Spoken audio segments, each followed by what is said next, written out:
Okay, hello everybody.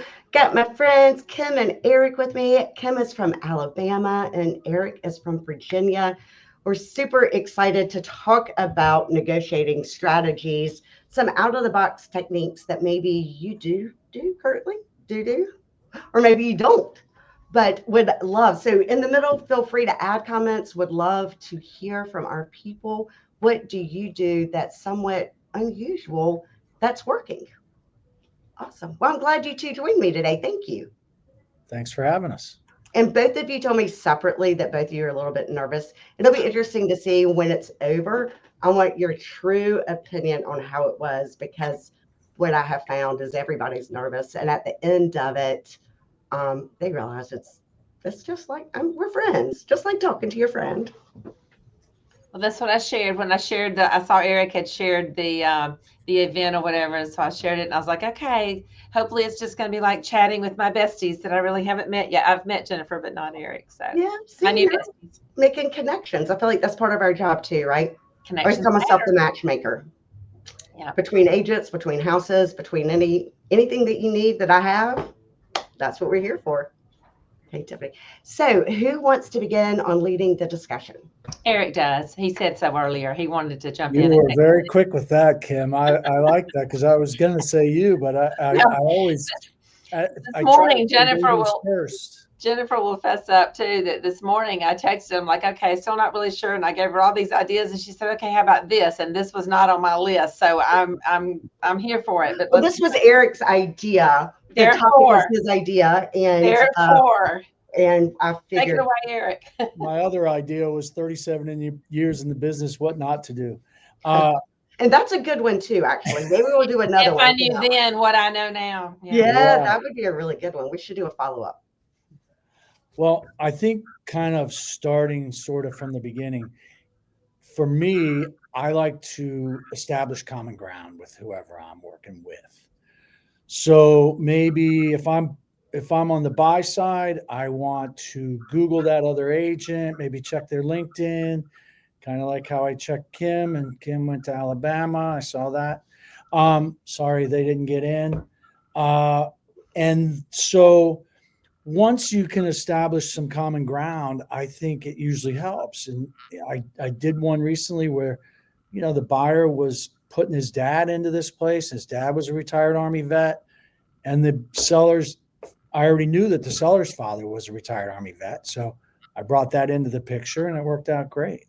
That's a good. So making that connection, right, so that you're all on the same page, right? Because I And feel you everybody can thinks find out who does what, and who's been where, and you can kind of just, it makes it easier. I do think that there's a lot of importance in that, right? Establishing common ground. And also, it makes you human and makes them realize that you're not against each other. I mean, we're all in it for the common good of our clients. And if I have a client that is wanting to sell and you two have clients that want to buy, it is our job to try to make it happen if it's in the best interest of our clients, right? So sometimes agents work against each other instead of together. And I think that's an excellent point. I think that's an excellent point. Well, and I think something that just struck me when you were saying that is that, even if we have, let's say we've negotiated the sale, we know that the negotiation's not over because you've still got to get it to the closing table and you're subject to be negotiating something all the way to the bitter end. And especially if you've ever ended up with any kind of a tense or just a little bit of an at odds situation, if you can find anything that they actually have in common, your story about the Yeah. two vets, they find out they have that in common. Anything you can do to kind of make them all seem human to each other again. 100%. Well, I Yeah, I agree with that. And the other thing, and both of you guys have well more experience, almost double, I think double the experience that I have. I've been in the industry 17 years. But most of the agents, probably 80% of the agents I'm dealing with are brand new agents. And that's one of the things I kind of, now to be clear, about 3 years ago, it aggravated me. And I've taken a different approach now. And I'm more like, hey, I recognize the fact that you're a newer agent. Let me help you. What can I help you with? And try to establish that, like, hey, we're in this together. If you need help, I'm here. to kind of walk you through the process, especially if they're a new agent. There are a lot of new agents. Yeah. Yeah. I think if you can find a way, and it's tricky because that people we tend to be a touchy bunch sometimes, but if you can find the right words to let them know that you understand and you are aware that this might be, a different market. This is different than what their experience, their time frame of experience may or may not have given them, as much perspective as Yeah. you might have. And And I think another thing too, and it's not really negotiating that exact deal, but several years ago, back when COVID first started, you're having multiple offers, they were all over the place. Somebody gave me a letter from, I think it was a Brian Buffini letter that was like, hey, thank you so much for your offer. We're under multiple offers. And it kind of was very nice and let them know that you appreciate it. I've sort of tweaked that over the years, and I use that with all of my offers, even if they're rejected, because what I have found is people are very appreciative over the communication, over the kindness. And later, when I read another offer in a different listing, it was accepted because now I've got this positive working set relationship. the tone. Because of how you made them feel. That's right. So I keep every agent that I deal with. If they call me, I save the phone number. I take a couple notes. If they're dealing with me on another deal, I can say, "Oh yeah, I remember when you wrote that contract on XYZ back in March. Sorry you didn't get that one, but maybe we can do this one." And they think that I actually know this stuff, That's which right. I obviously don't because I'm 60. But Of course you I do. just look it up on my phone as soon as they call. It's Hmm. easy. Yeah. I think that's awesome. So And what's go ahead. that's where never deleting anything out of my phone serves me well too, because somebody will pop back up that I've actually worked with a year or so ago, and maybe I didn't remember, but that Yeah, does serve to remind me. that's right. So that communication with an agent and building that rapport. What is another technique that you guys are doing? Go ahead, Kim. Well, I mean, because you like, right, you have to negotiate the prices. So a lot of times, I mean, I'll just pull up comparables, and especially if I think it's astronomically overpriced, then I just call the agent. I'm like, hey, can we work this? How did you get this number? Because this is what I'm getting, and then I'm setting the tone up front that Mhm, my offers might come in lower than what the seller wants to see. mhm. Um, Well, I think communication is, the first line of defense. It is the most, important thing we do, and just setting expectations and setting, those ground rules, and um, letting the other, in this case, is your example, letting the other agent kind of have a feel for where you're coming from, and you're trying to have that conversation with them so that y'all can work together Yep. to put together a win-win. You're not questioning their, strategy or, their pricing. You want to try and help them reach their goal, and use that information to better serve, Yeah, your and client as well. what I've found is a lot of times the agents will come back and be like, "Yeah, you're right. The seller may be doing that, but I agree with you." Right. And Well, now you kind of established that as well. yeah, I was gonna say that's what you'll end up uncovering, is that it's not so much their market analysis that did it, but that they ended up agreeing to take something just because the seller said so. Yeah. Yeah. And then back to that, and might be a little bit unethical, but you ask the questions, even though it's supposed to be confidential and they're not supposed to tell you that. Most Oh no, agents, you always ask the question. It's their job to know whether or not they should answer it. that's right. And a lot of times, back to the near agents, they tell you everything, anything you could possibly want to know. So, Yeah. and those of you that are listening, if you have any good negotiating techniques, put them in there. Let's talk about them. So Eric, are you? go ahead. I know the commission thing is, kind of taboo to talk about. But so, uh, are you guys seeing any big issues with that when you're submitting your contracts? Because No. I found it to be a piece of cake. And some agents that are making less obviously push back, but hasn't been that big of a deal. For me, I've had no sellers complain about offering the compensation for the buyer's agent. I haven't had any showings that I've had, or any ones that I've gotten under contract where the seller wasn't paying. I Yeah.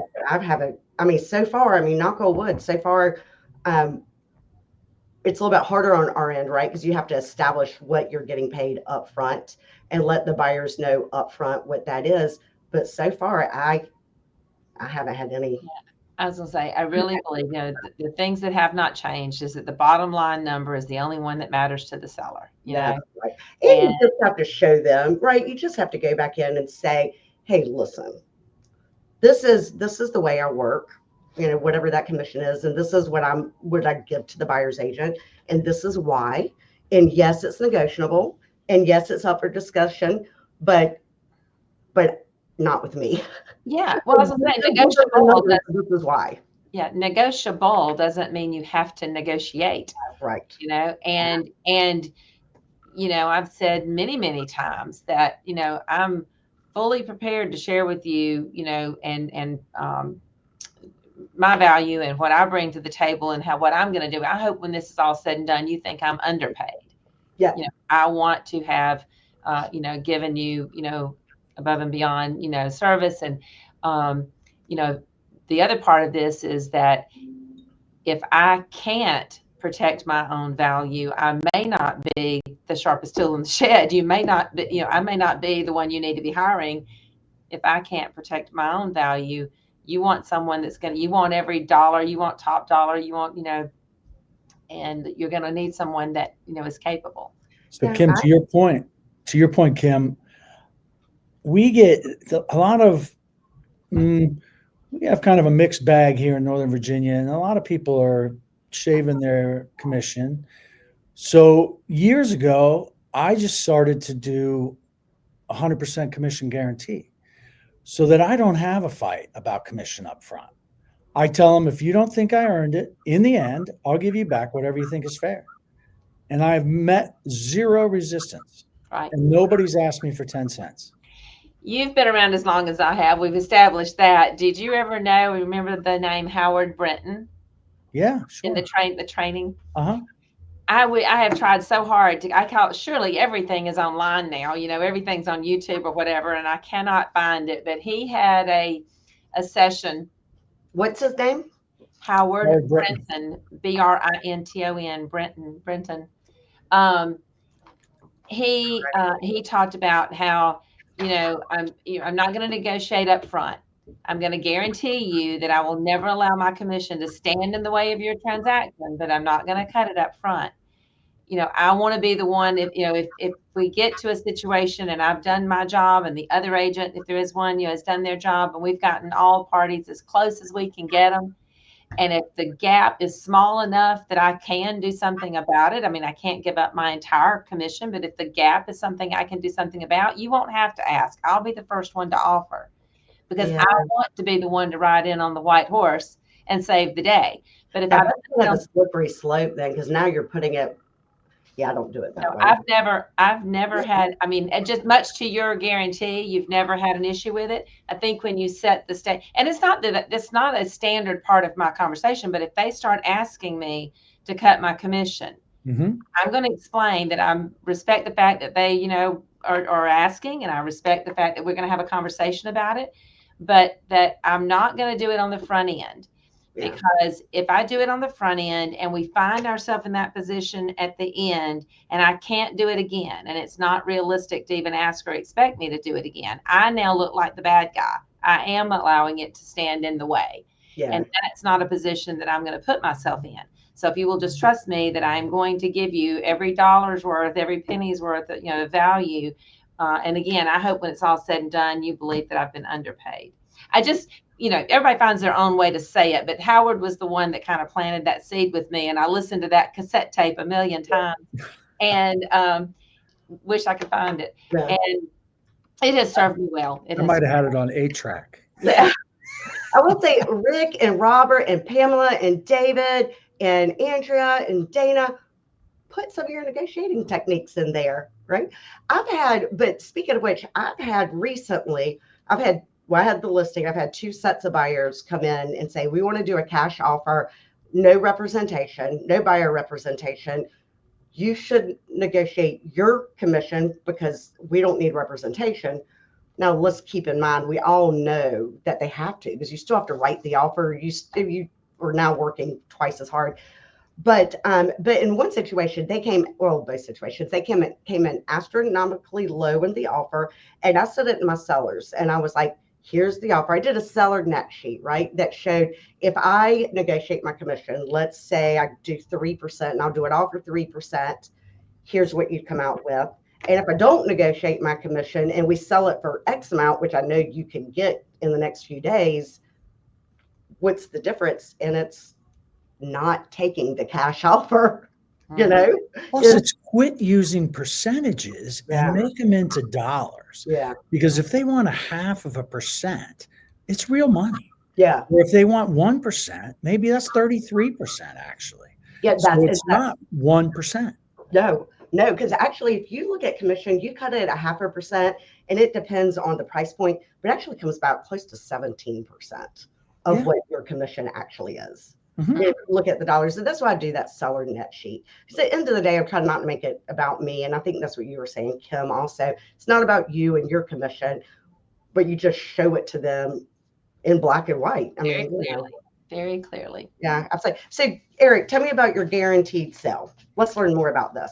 Well, it's not a guaranteed sale, just the commission is guaranteed. So if there's any balk about commission in the beginning, or recently I was just on one 2 weeks ago, actually, and he's like, well, this other guy's doing it at 2%. And I was like, well, good for him.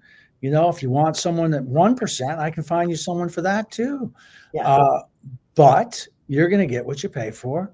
And, you know, we can talk about commission all day long, or I can just tell you, this is what I charge, and I'll give you back whatever you think is fair.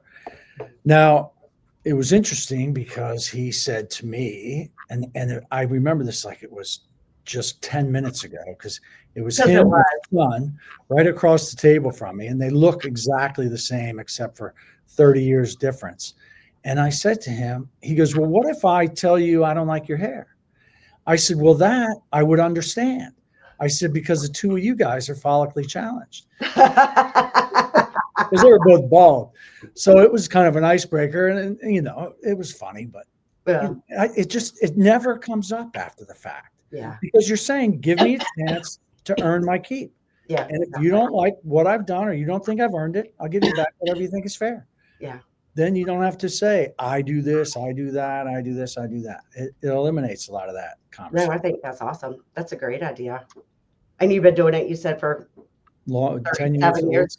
Yeah. The other one I like, are you guys allowed to do automatic extensions on your stuff down there? Your listing agreements? Tell me what that means. No, I've never heard of it. Like if someone's apprehensive about listing for whatever, 90 days or whatever the number is. I used to say, you know, let's do it for a week, and I'll put an automatic extension in, and the automatic extension's 30-day increments unless I hear from you otherwise. And then we'll do whatever. So we're not allowed to do that in our market now. Mm. So what I've done I've is never heard of that. So I'm assuming we're not either. No. So you just take a standard 90 days or 6 months or whatever you guys do? Yeah. Yeah. And one of the things that I do also talk about negotiating on a listing price.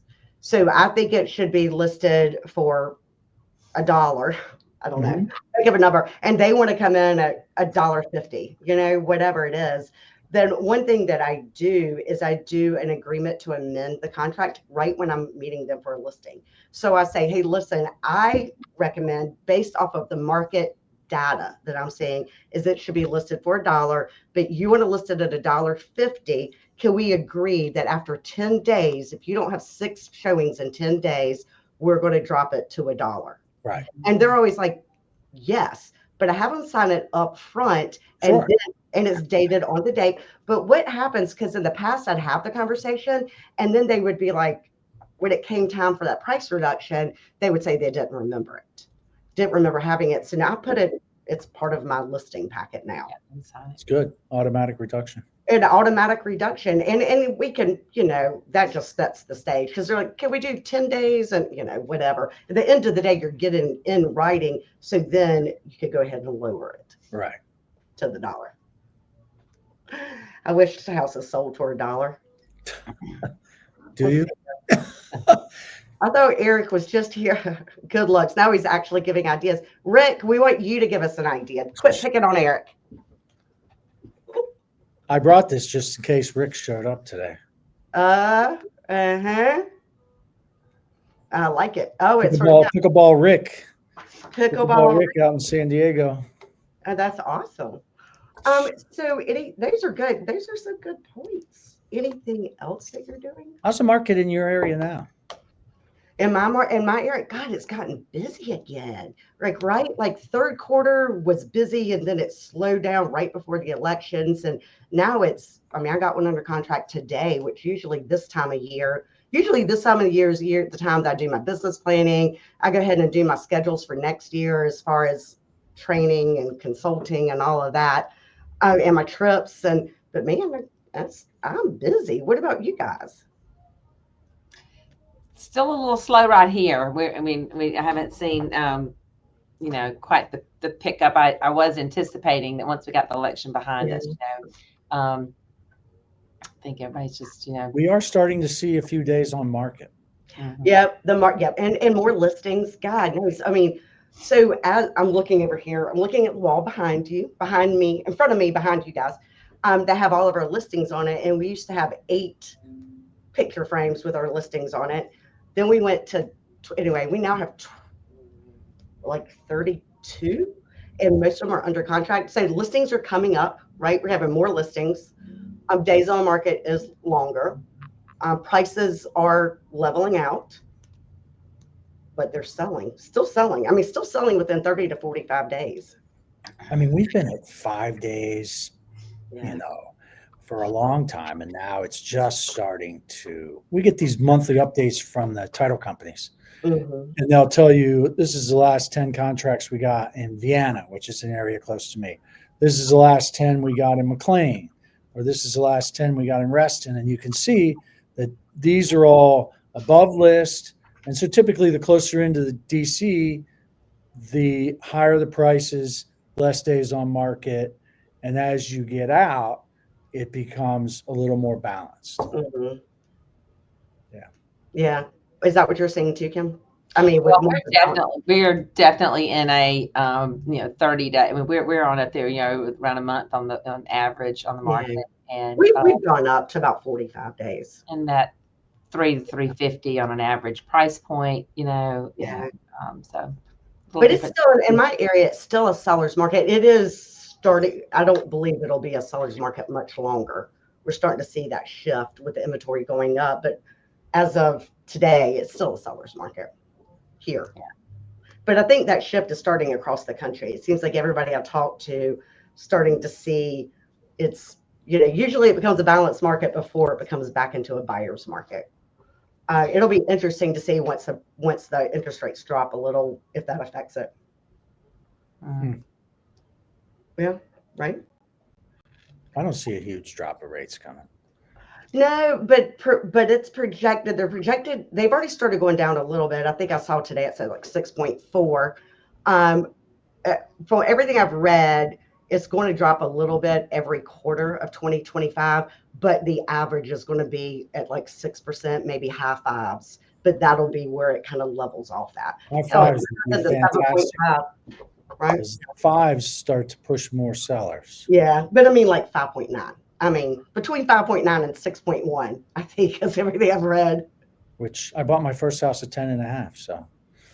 The average, the 100-year average is 6%. So it's a lot if you're currently paying 2%. But the reality is, people buy and sell out of need, usually, right? Yeah. And if you need to, then you'll do it.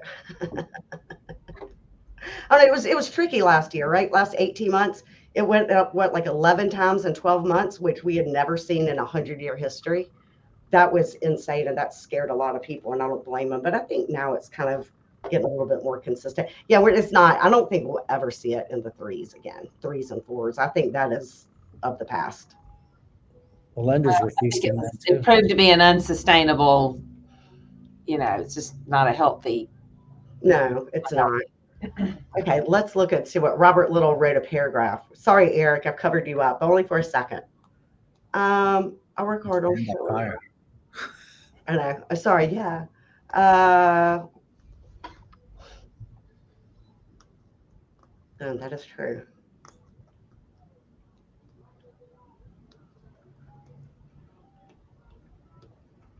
Uh, Robert, we're having to read. We all got quiet for a second. Sorry. No, Robert, he makes good points right Yeah, there.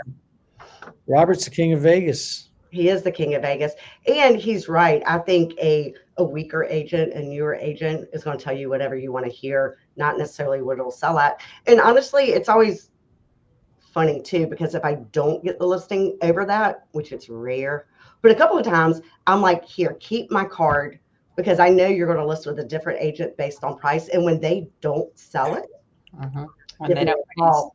And they'll usually sign at that point because they're like, oh, I'm like, when you're tired of wasting the next 3 to 6 months, give me a call at that point. Let's move forward.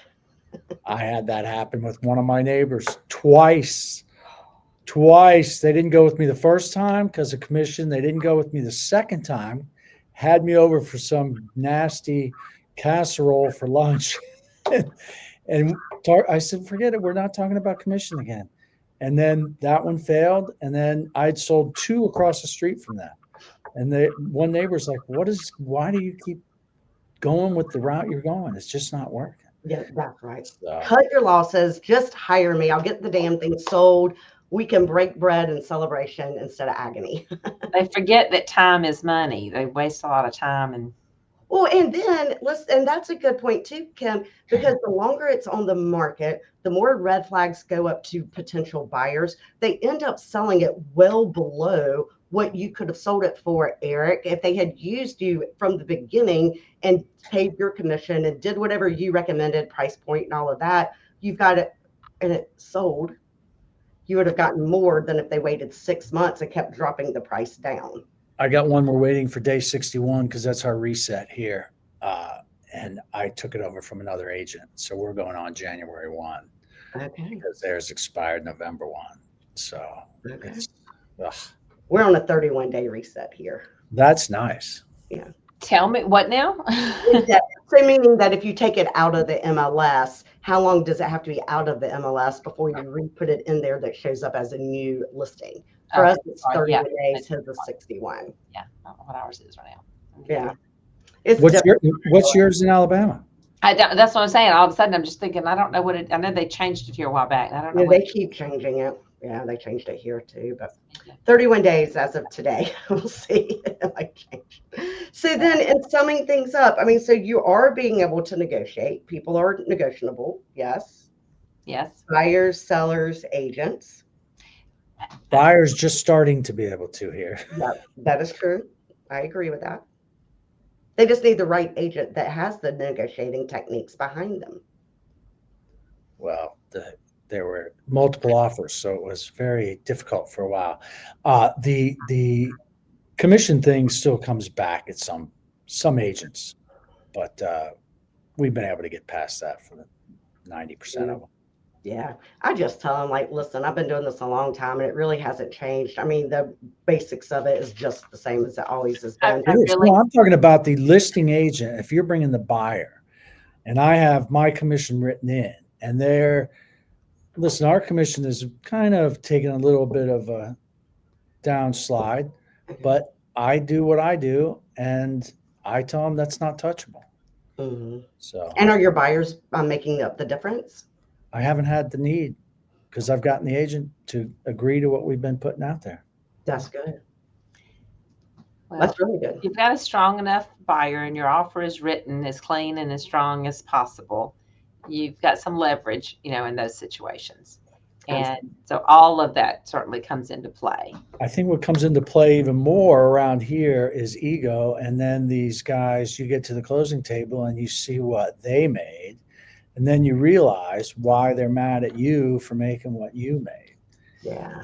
And it shouldn't even They be need to up for sharpen their discussion. skills. That's right. They need to work on their negotiating skills. Yeah. I agree. So, as we're wrapping this up, on a scale of 1 to 5, what are, I did not mean to put Robert's, oh, look, oh, he has to get a center school. Um, Oh, I didn't mean to put that up. It happened accidentally. So, on a scale of 1 to 5, you guys were both anxious, a little bit nervous about coming on today. How's it been? Easy or scary now that you're done? oh no, you've made it very easy. Thank you very much. It's been very comfortable. And I've done this a time or two and I'm always nervous going in, but like I said, you did an awesome job with making us comfortable and kept the conversation going. So And I was told that by someone else first, that don't worry about it. Jennifer will keep it going. She'll fill the airspace if it dries up. So yeah, you do make it easy. And it was outside of setting up the thing in the beginning there for me. it's Okay, been, Eric. But it's in reality, it shouldn't have taken you very long. What was the hiccup? What was the problem? the reality is I use a Mac and it was only set up for Google said Chrome. you didn't have Chrome. So No, okay. I use Luckily, the I Mac had too. a younger guy here to help me out with it. See, don't tell your age, Eric. So then would you do it again? Yeah. oh yeah. So all the people out there making comments, if you want to be on it, here's the thing. I go to a conference and about 50% of the people tell me they're upset because I haven't invited them to be on here. If I haven't Really? invited you, it's because I don't know that you have an interest. If you have an interest, let me know either in the comments, DM me, text me, and let me know you have an interest because I'm always looking for people to be on this with me. So I'm appreciative. And true, and I mean, I would say if someone is out there listening and they truly do have something that they are passionate about or that they feel is a very strong skill of theirs, by all means, throw your hand up and and get on here so that we can all Yeah. hear that. As I said, I was flattered to have been asked. I'm a pretty good winger, I mean, again, I've been in the business long enough that I can hold my own into the conversation pretty much. But as Jennifer knows, I was kind of like, I have Cheers no to that, idea. Jennifer. Yeah, cheers to that. I was like, I have no idea what you want me to talk about. And so I just knew that we were going to get on here and have a good time. So I was, Listen, Kim, I've never met you before, but I think you're awesome. I have met Jennifer before, which is kind of where this comes from. But Well, we we had went. so much I went fun. down. I went down to Wilmington and met with her, and Let's be clear, his daughter lives in Wilmington. So I got to meet his daughter, his wife. We had a really good time. A I think really I'm getting good the time. gist. Getting the gist. Like by the end of it, Eric told me how to find Buffalo Trace. I spent $500 on Buffalo Trace before I got up from the table. And 27 drinks later, we were home. Yeah, she is So Eric, small, when but you go she's back to mighty. Wilmington, She is small but mighty. but mighty. I am small and mighty. And I I want also to do that for I sent Jennifer Halloween. a referral that she did my clients were over the moon with her. Yeah. So, I think knowing someone on the other end as well is certainly a big factor. That's a huge factor. And knowing and making sure, right? It's amazing to me how many people just throw out a referral and don't really vet them. You need to know who that person is on the other side because your referral is an extension of you. Mm-hmm. And if these are your friends and your past clients and your loved ones and your family, you want to pass them to somebody that's going to work them in a similar manner you would. And also knows the area, not Yeah. just, coming in from another state into Yeah. because you know their name. I That's mean, true. I agree. Yeah, it's crazy to me. That's a good point. Maybe we should have that as a topic the next time. Is how many people come in and have to ask me for the code to get into the house because they're not a licensed realtor in the area. They might be licensed in Charlotte, North Carolina, but you're going to drive 4 hours to show a house here and you don't know the area. We just had a company-wide update, and they went over 29 reasons why people have lost their real estate license in 2024, and that was one of the 29 reasons is selling an area you're not familiar with. Mm-hmm. yeah. I mean, because right? I mean, you need to know if there are roads coming in. I mean, you need to know what's happening in that area. Yeah, it's crazy to me. Kim, which areas of Alabama are you covering? I'm in North Alabama. I'm in the Huntsville Metro. Okay. So our MLS covers almost the entire swath across North Alabama, north of Birmingham, pretty much, with just a couple of little exceptions. So we have How a far are large. you from the stadium? From Tuscaloosa? Uh-huh. About an hour and a half. Nice. About an hour and a half. And like I said, I'm 45 minutes south of the Tennessee line, so definitely right across the top of the state. And Nice. I have an office here in Decatur and also in Athens, which is just 15, 20 miles north of here, all in the outskirts of that larger Huntsville metro area. Wonderful. And we know where Eric is, Virginia, right? Close to DC. Close to DC, yeah. Covering 3 counties pretty much. We have so many different tiny little, places. Sub areas. Yeah.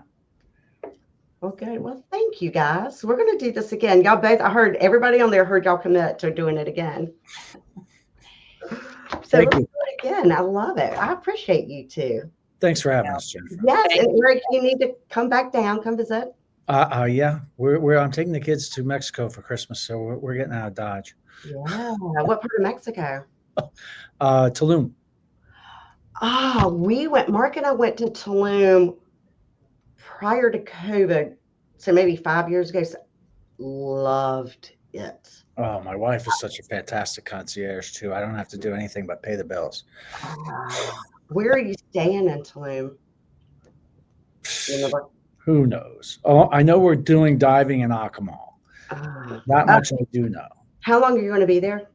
Week. It is a fabulous place. When we were there, it was everybody about my age. I mean, they might have been younger, but it wasn't like kids. It seemed to be like 30 through 60-year-old.